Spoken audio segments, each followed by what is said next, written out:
You're listening to the LA Football Podcast.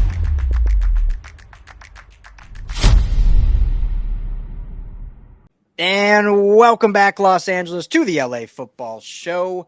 Excited to be chatting all things Rams this segment. Training camp just around the corner, rookies reporting, and none other than the great Skinny T. Ryan Anderson joining me to talk about the beloved Rams, as he is our Rams beat writer, also our managing editor at the LA Football Network. Skinny T, what's up, brother? How you doing? I feel like I haven't talked to you forever. Glad to be on the airways with you. Yeah, it's been a minute. You saying managing editor out loud is for the first time, I think, to me. It gave me goosebumps a little bit. It made me excited.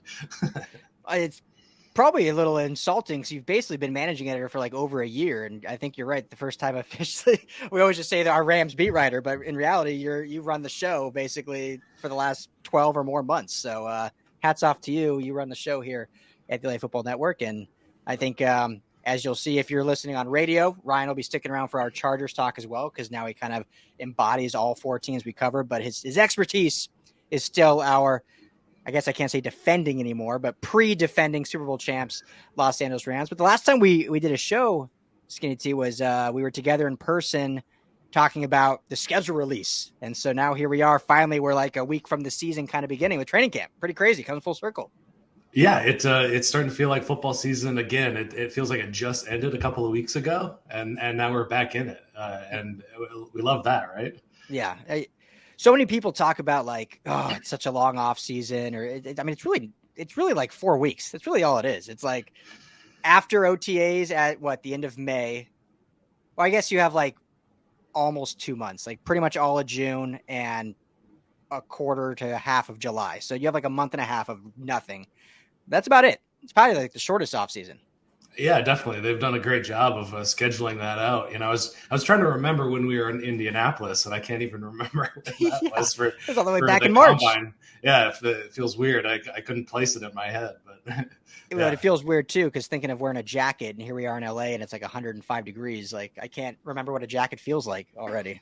Oh yeah, totally. In fact, well, it's finally LA. You know what I mean?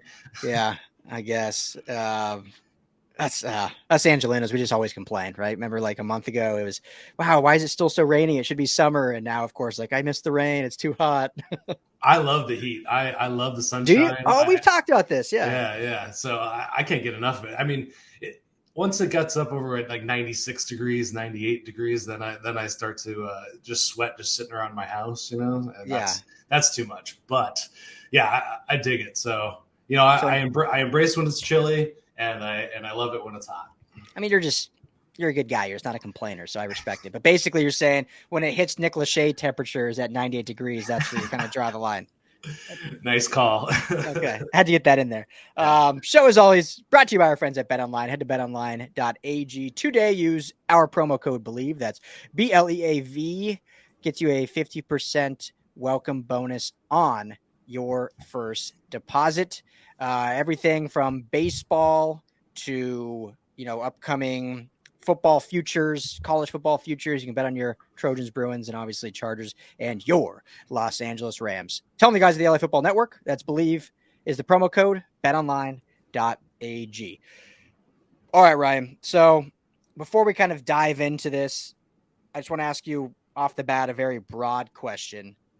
What are you most looking forward to in this training camp? I think every year, almost, it feels like there's some really fun storyline with this team because just they do so much in the offseason, and obviously they've only been here for 6 or so years, and this offseason is no different. It's a very different looking team heading in. So what are you most looking forward to down in Irvine here in about a week?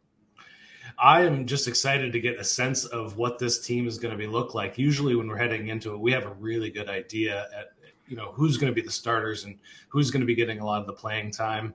And then it kind of comes down to what's this guy going to offer and what's this guy going to offer. This year, it's who's the offensive line, who's playing, across from Michaela Witherspoon in the cornerback, who's our second safety, who's on the defensive. There's so many of those questions. There's so many groups that it's just a mystery, so, completely different than years past.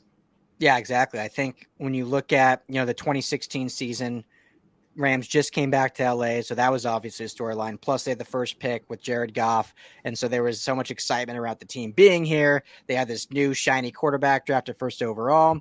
Well, then the very next year, it's Sean McVay's first year. So it's like, okay, what's it going to be like with the new coach and all this hype? And they go and have a very successful season, make the playoffs, turning it around from their first season and showing Jared Goff wasn't a bust. And then just, 2 years from that, they make the Super Bowl. So then the offseason, that is like, okay, how are they going to repeat this and actually win the Super Bowl? Well, then a year removed from that, the trade for Matthew Stafford. So then you have all the buzz around Stafford and all this. But there was always in those excitements, I felt like there was always that kind of known commodities. Maybe the McVay's first year was the only one where like there was a lot of unknown. But outside of that, it was always like, okay, you know who the stalwarts were.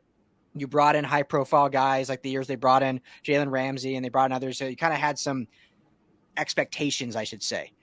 I feel like this year there's really no expectations. Like the expectation is, can you win more than 5 games? I think me and you both believe they can. But that's kind of the expectation because no one knows what the hell is going to happen because they have so many new faces. They have a lot of new coaches.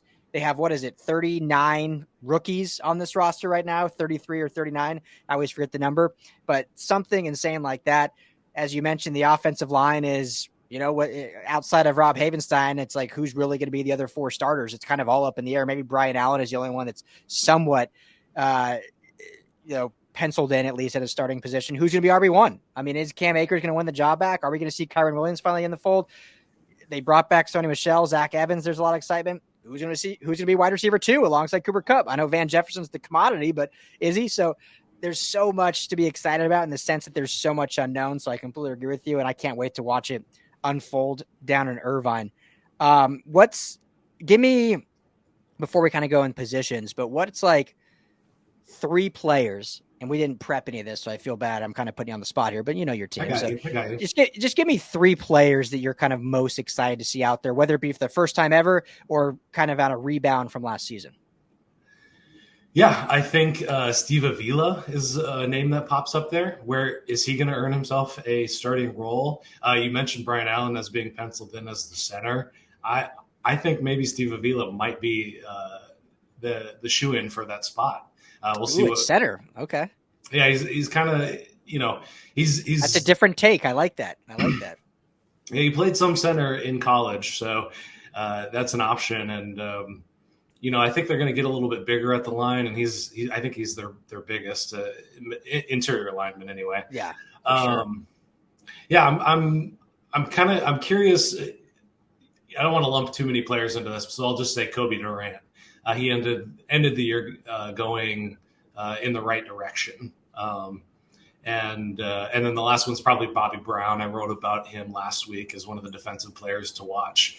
That defensive line outside of Aaron Donald is just a mystery. So, and I've always been very excited about him because he's got such great potential and such great athleticism, but some of the decision making, he was suspended for PEDs. He injured himself back in college, celebrating on a play. So I wonder, where he is. He said in some press conferences that his mindset's different heading into the season. So that's going to be really interesting. Yeah, the talent's certainly there. We've talked about him when he was drafted, and Coach Henderson, how glowing he was of being able to get him when they did, and it just hasn't matriculated. And so, the piece you wrote was a great piece. Make sure everyone go check it out on LFBnetwork.com right now. But it's not only is he a guy that I'm really excited to watch, but he's kind of a guy that has to. And I think for this defense to be, again, the expectations are low, but for them to at least be competitive, they need someone else on that defensive line outside of Aaron Donald to step up and be a contributor. And, last year the Rams have been blessed about finding some gems. You wrote in the piece, Greg Gaines was one, Sebastian Joseph Day was another. They were able to get Ashawn Robinson in free agency. Obviously, the Michael Brockers in his career in the past was a nice key cog. This year, though, who's it going to be outside of Aaron Donald? I mean, they have some guys returning, but no true kind of starting stalwarts. And Bobby Brown certainly has the size, speed, talent to do it. Does he have the mentals and the work ethic to get there? I think that's where we'll see in training camp. And I know, as you mentioned, he's talked about having that new level, that new gear. We'll see if the coaches see that and agree with that. But no, I think that's a great one. You have something else to add?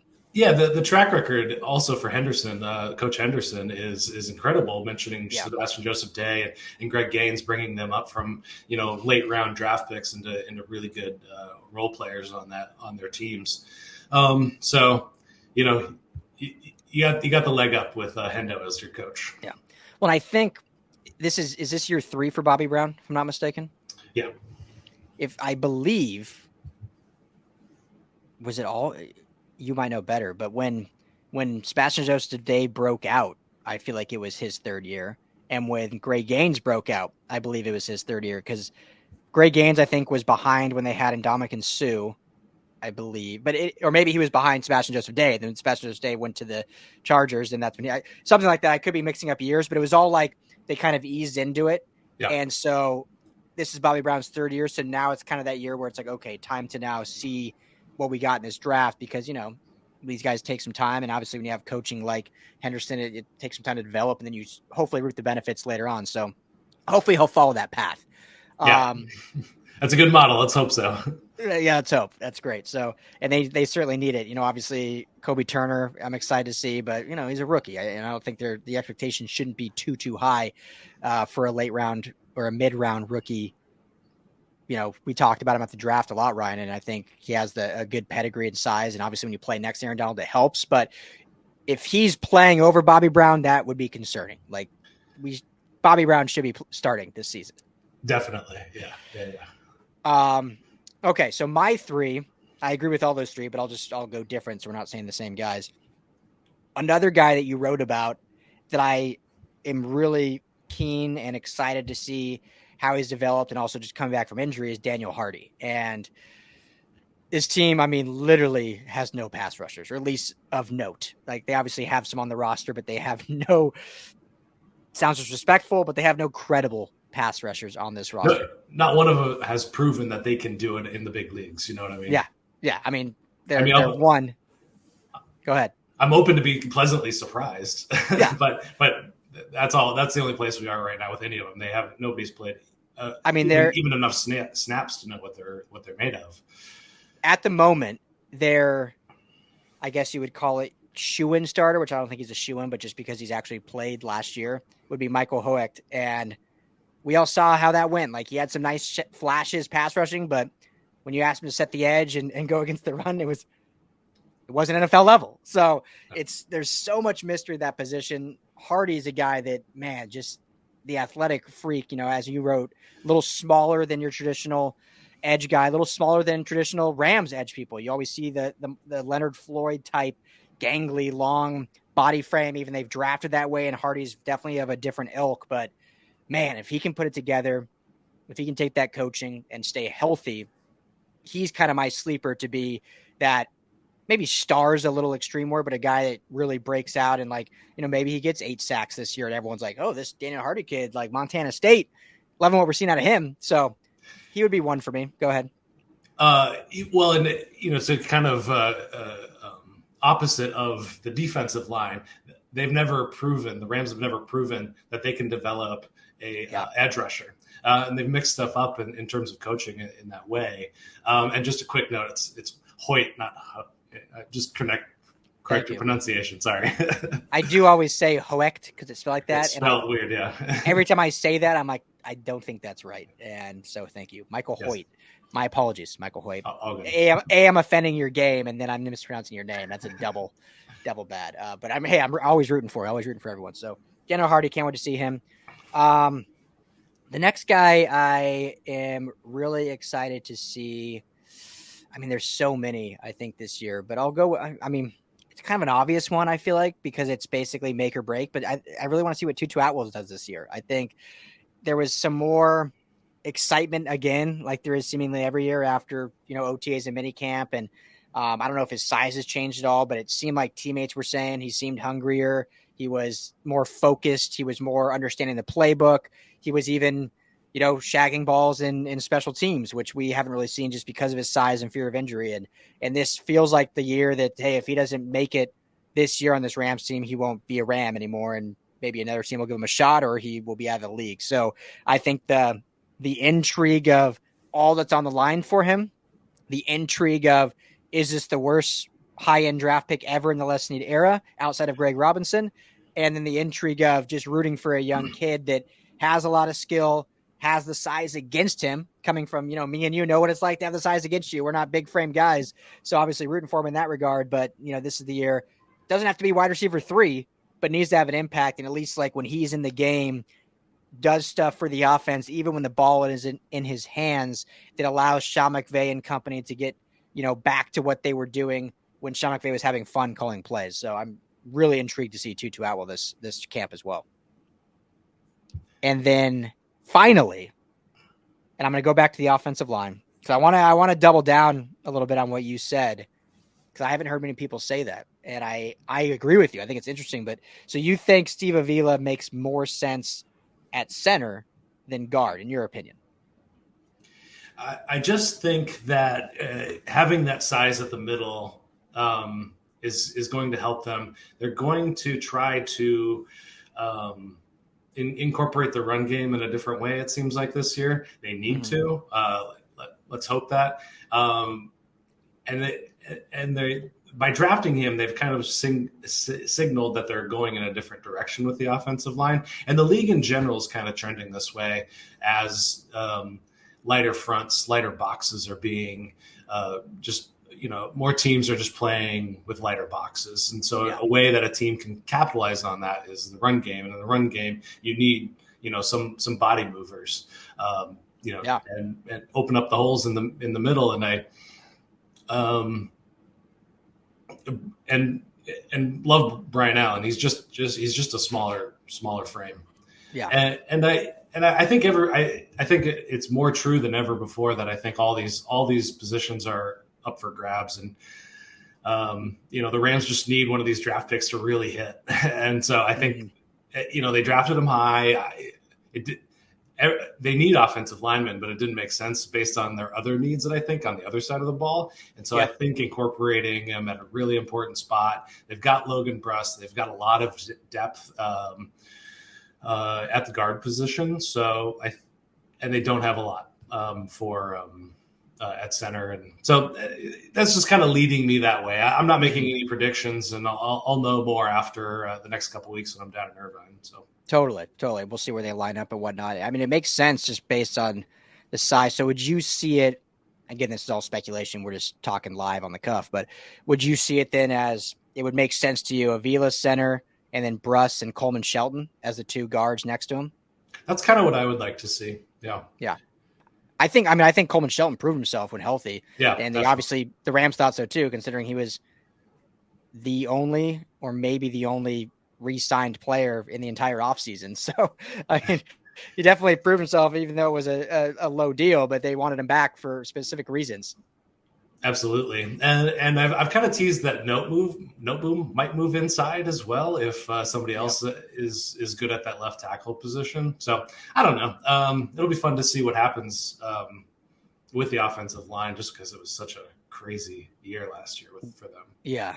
Yeah, and it to your point, it does seem like they just have a lot more depth at guard specifically. And, a lot of those guys are kind of swing players anyway. But because you have Tremaine Ankrum also, who I know they like a lot. And they seem to have a lot more pieces that can go guard. And if they can get Avila to play good center, then, that might be – and obviously Brian Allen, unfortunately, hasn't been able to stay healthy either. So that's the other piece of that puzzle, that if he can come in.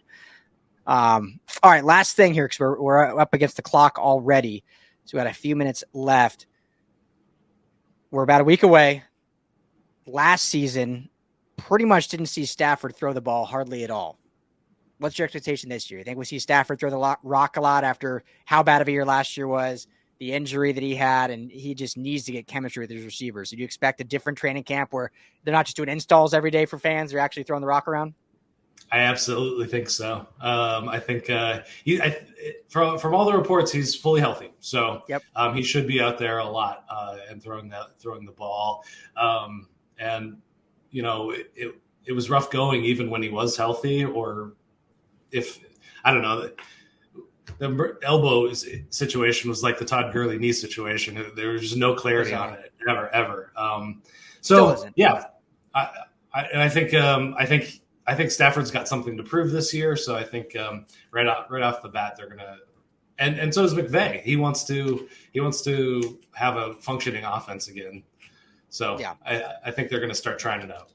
Yeah, well, I don't care what these guys say. Like, they hear the reports and the rankings and the fact that Stafford, I'm seeing, is some people have him as like the 10th ranked NFC quarterback, which is absolutely ridiculous considering what the NFC has to offer and how they're just totally counting the Rams out based on not having any talent, and they never just neglect the fact that Stafford threw for almost 5,000 yards and won a Super Bowl just a year and a half ago. So I'm not saying you win that all back in training camp, but I think he definitely wants to get fully ready and not, because if he's not going to play preseason like the Rams never do, you never want to go into week one not having thrown in training camp, not playing preseason, and then we see what happened to him and the Rams, like what happened against the Bills last year. So they need to be fully ready to go and need to have some sweat and some hitting and some throwing happening down in Irvine. And Skinny T and myself will be down there as many days as we can.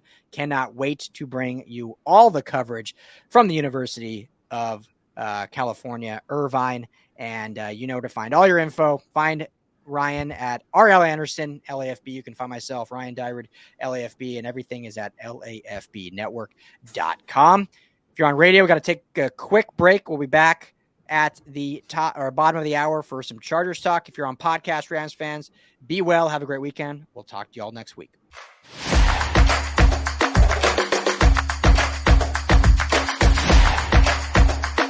You're listening to the LA Football Podcast.